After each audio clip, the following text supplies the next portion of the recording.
Good morning everyone student, स्वागत है मेरे यूट्यूब चैनल ए क्लास जेड में और इस एक नए वीडियो में।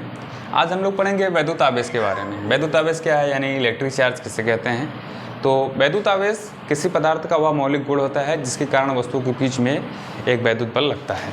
तो वैद्युत बल तभी लगेगा जब वैद्युत आवेश होगा, यानी वैद्युत आवेश किसी भी पदार्थ का, किसी भी वस्तु का एक गुण होता है जिसके कारण कि उन वस्तुओं के बीच में वैद्युत बल लगता है। तो वैद्युत आवेश एक प्रकार का गुण है जिसके कारण उस वस्तु में विद्युत अथवा चुंबकीय प्रभाव के गुण उत्पन्न हो जाते हैं, जिन्हें क्या कहते हैं, वैद्युत आवेश कहते हैं। तो वैद्युत आवेश को हम लोग कैसे डिफाइन करेंगे, यानी वैद्युत आवेश किसी दो वस्तुओं को आपस में लेने पर, उनको आपस में घर्षण कराने पर, जब इनके बीच में घर्षण होगा यानी उनके घर्षण कराते हैं, रगड़ते हैं, तो रगड़ने से क्या होता है, इन वस्तुओं पर एक गुण आता है और वह गुण इन वस्तुओं पे वह गुण आने के कारण ही इन वस्तुओं के बीच में वैद्युत बल लगता है। यानी दो वस्तुओं को आपस में जब रगड़ेंगे तो रगड़ने से इन वस्तुओं के बीच में एक वैद्युत बल, यानी कि एक विद्युत बल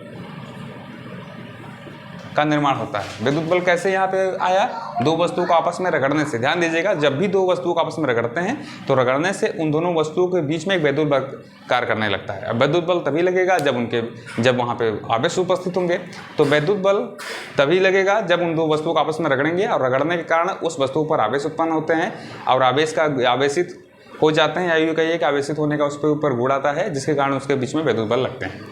ठीक है, तो वैद्युत आवेश को हम लोग किस अक्षर से दिखाते हैं, स्मॉल क्यू से या कैपिटल क्यू से। वैद्युत आवेश को स्मॉल क्यू या कैपिटल क्यू से प्रदर्शित किया जाता है। और इस वैद्युत आवेश का जो मात्रक होता है, एसआई मात्रक, वो होता है कूलाम। वैद्युत आवेश का जो एसआई मात्रक होता है वो होता है कूलाम। तो अगर कोई भी वस्तु है, मान लेते हैं कोई वस्तु ए एक वस्तु है और इस वस्तु ए पर जो आवेश की मात्रा है वो कितनी होगी, तो अगर किसी भी वस्तु को आपस में रगड़ेंगे, दो वस्तुओं को या दो से ज़्यादा वस्तुओं को जब आपस में रगड़ेंगे तो जो वस्तु आएंगे उस एक वस्तु पर जो पूरे आवेश की मात्रा होगी वो कितना होगी, Q बराबर N। Q बराबर N, इसे क्वांटीकरण का नियम भी कहते हैं।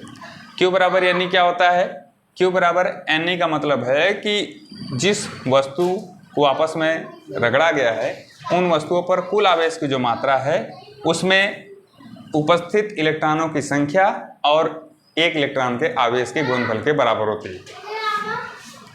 जहां n बराबर इलेक्ट्रॉनों की संख्या है और E बराबर इलेक्ट्रॉन का आवेश। ठीक, कितना होता है, 1.6 × 10⁻⁻⁹ कूलाम। इस तरीके से किसी भी वस्तु का जो कुल आवेश की मात्रा होती है वो कितना होती है, Q बराबर N होती है। और फिर इसके बाद आएगा हम लोग का आवेश कितने प्रकार के होते हैं। तो आवेश के जो प्रकार होते हैं, टाइप्स ऑफ चार्ज।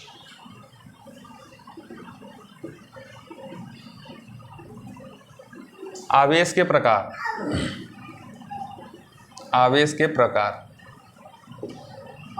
प्रकार यानी आवेश कितने प्रकार के होते हैं। तो आवेश दो प्रकार के होते हैं।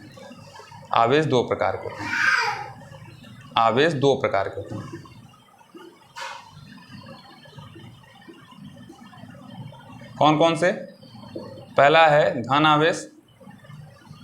आवेश या पॉजिटिव चार्ज, और दूसरा है ऋण आवेश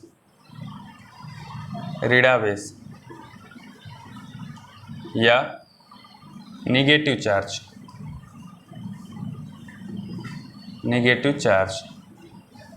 पॉजिटिव चार्ज और नेगेटिव चार्ज, जैसे कि हमने बताया कि आवेश किसी पदार्थ का एक मौलिक गुण होता है जिसके कारण उस वस्तु के बीच में वैद्युत बल लगता है।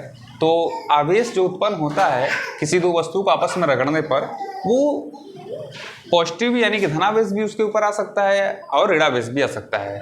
धनावेश और ऋणावेश कब आएगा, धनावेश और ऋणावेश आने का यहाँ पे कॉन्सेप्ट हम आपको समझाते हैं। जैसे मान लीजिए ये एक कांच की छड़ है, कांच के छड़, कांच के छड़, कांच की छड़ को, और ये कोई रेशम का कपड़ा है, रेशम का कपड़ा, रेशम का कपड़ा है, ठीक है।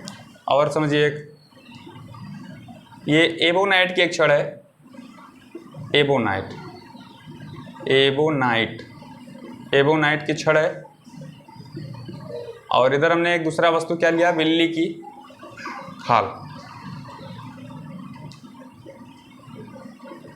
बिल्ली की खाल, बिल्ली की खाल। तो देखिएगा, ध्यान से समझिएगा, जब कांच की छड़ को रेशम के कपड़े से, यानी रेशम का कोई टुकड़ा कपड़ा है उसके कपड़े से जब हम लोग उसको रगड़ते हैं, कांच के छड़ को इससे रेशम के कपड़े में, तो क्या मिलता है, इससे जो कांच के छड़ में इलेक्ट्रॉन होते हैं उसके अंदर, वो इलेक्ट्रॉन निकल करके रेशम के कपड़े पे चले जाते हैं। तो इससे क्या होता है, इससे जो हमारा कांच है वो क्या होता है, इलेक्ट्रॉन की कमी हो जाती है। तो जब इलेक्ट्रॉन की कमी होगी तो इस कांच के छड़ पे क्या आएगा, ऋणावेश आएगा, सॉरी धनावेश आएगा। धनावेश का मतलब क्या हुआ कि जैसे मान लीजिए किसी भी ऑब्जेक्ट में, जैसे इसको ले लीजिए, सोडियम है, परमाणु क्रमांक कितना होता है, 11 होता है। मान लीजिए ये सोडियम है जिसका परमाणु क्रमांक 11 होता है। इस सोडियम में कुल इलेक्ट्रॉन अगर हम निकाले विन्यास तो क्या हो जाएगा, 2, 8, 1। अब इसमें से एक इलेक्ट्रॉन मान लीजिए निकल गया, एक इलेक्ट्रॉन यहाँ से निकल गया या किसी को दे दिया, तो अब इसमें कितने इलेक्ट्रॉन बचेंगे, 10 हो जाएंगे इलेक्ट्रॉन। अब 10 इलेक्ट्रॉन हैं, इलेक्ट्रॉनों की संख्या कितनी है, 10 है, यानी n बराबर इसमें 10 इलेक्ट्रॉन है। और प्रोटॉन की संख्या कितनी है, हम जानते हैं किसी भी परमाणु में प्रोटॉनों की संख्या जो होती है वो हमेशा निश्चित होती है क्योंकि वो नाभिक के अंदर होता है। तो प्रोटॉन की संख्या तो हमेशा उतना ही रहेगी, यानी 11। तो इलेक्ट्रॉन है 10, प्रोटॉन है 11, तो इसमें इलेक्ट्रॉन 10 है, प्रोटॉन क्या है, एक ज़्यादा है। तो एक जब ज़्यादा प्रोटॉन है तो उसका प्रोटॉनों की संख्या कितना है, एक ज़्यादा है, तो यानी इलेक्ट्रॉन कमी होगी, तो जो उसके जो वस्तु या परमाणु होगा उसके ऊपर कैसा आवेश आएगा, धन आवेश, तो यह जाएगा Na+। इसी प्रकार से जब कांच की छड़ को रेशम के कपड़े के साथ रगड़ेंगे तो कांच के छड़ पर धनावेश आता है। क्यों आता है, क्योंकि कांच के छड़ में से इलेक्ट्रॉन निकल करके रेशम के कपड़े में चले जाते हैं, जिसके वजह से कांच की छड़ क्या हो जाती है, धनावेश हो जाती है। तो इस प्रकार से ये जो हमारा होगा वस्तु क्या कहलाएगा, धनावेश कहलाएगा। फिर आते हैं ऋणावेश पर।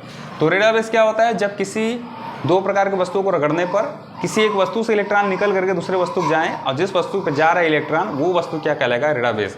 वो वस्तु पर ऋणावेश, उस वस्तु पर ऋणावेशित गुण आएगा। क्यों आएगा कि इसमें इलेक्ट्रॉनों की उसमें वृद्धि हो जाएगी, तो उस वस्तु पे एक प्रकार के ऋणावेश आने के वजह से हम लोग उसको बोल सकते हैं इलेक्ट्रॉनों की उसमें वृद्धि है। जैसे इसमें देखेंगे, ये एबोनाइट की छड़ है, बिल्ली की खाल से इसको रगड़ा आपस में, इसको घर्षण किया। अब घर्षण करने से क्या हुआ कि बिल्ली की खाल में से इलेक्ट्रॉन निकल करके किस में चला गया, एबोनाइट के छड़ पर। तो जब एबोनाइट की छड़ पे इलेक्ट्रॉन गया तो एबोनाइट के छड़ पे इलेक्ट्रॉन की वृद्धि होगी। जब वृद्धि होगी तो ये क्या होगा, उस पर ऋणावेश आएगा। जैसे मान लीजिए अगर एबोनाइट की छड़ को हम लोग, कांच के छड़ को A से, एबोनाइट के छड़ को B से दिखाते हैं, तो B के ऊपर क्या आएगा, ऋणावेशित आ जाएगा। तो ऋणावेशित आने का मतलब क्या हुआ कि B पर इलेक्ट्रॉन की वृद्धि हुई। तो B पर जब इलेक्ट्रॉन की वृद्धि होगी तो इसमें जो आवेश आएगा उसे बोलेंगे ऋणावेश। समझ में आया, ठीक है। इस तरीके से जब दो वस्तुओं को आपस में रगड़ते हैं तो रगड़ने पर ये डिपेंड करता है कि दोनों को रगड़ने पर उस पर आवेश आता है, वो आवेश ऋणावेश भी हो सकता है और धनावेश भी हो सकता है। तो इस तरीके से हम लोग आज पूरे विद्युत आवेश के बारे में हम लोगों ने समझा कि विद्युत आवेश क्या है। किसी भी पदार्थ का एक मौलिक गुण होता है जिसके कारण विद्युत बल कार्य करता है दो वस्तुओं के बीच में, यानी कि विद्युत आवेश एक प्रकार का गुण है जिसके कारण पदार्थ में चुंबकीय गुण का या चुंबकीय प्रभाव दिखता है। और यह आवेश दो प्रकार का होता है, धनावेश और ऋणावेश। वैद्युत आवेश को Q या कैपिटल Q से दिखाते हैं जिसका मात्रक SI मात्रक कूलाम होता है।